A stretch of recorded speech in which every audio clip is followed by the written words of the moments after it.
அஸ்ஸலாமு அலைக்கும். ஹெல்த்தியாக ஈஸியாக மல்டிக்ரெயின் தோசை எப்படி செய்யலான்னு பார்க்கலாமா? வாங்க.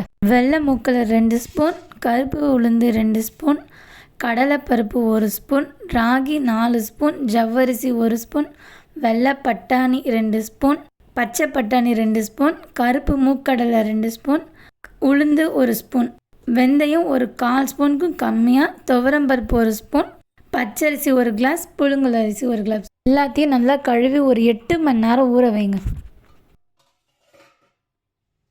8 மணி நேரம் ஆயிடுச்சு. இந்த அளவுக்கு ஊறிக்கணும். இதை ஒரு மிக்சர் ஜாருக்கு மாற்றி தோசை மாவு அரைக்கிற மாதிரி அரைச்சிக்கலாம்.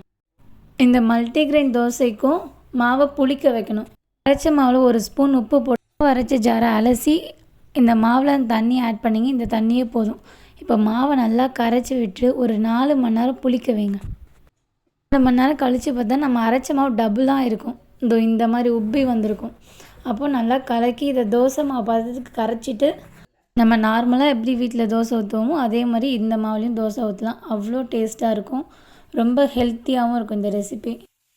இந்த தோசைக்கு சாம்பாரோட தேங்காய் சட்னி இல்லை கார சட்னி அது அல்டிமேட் காம்போவாக இருக்கும்.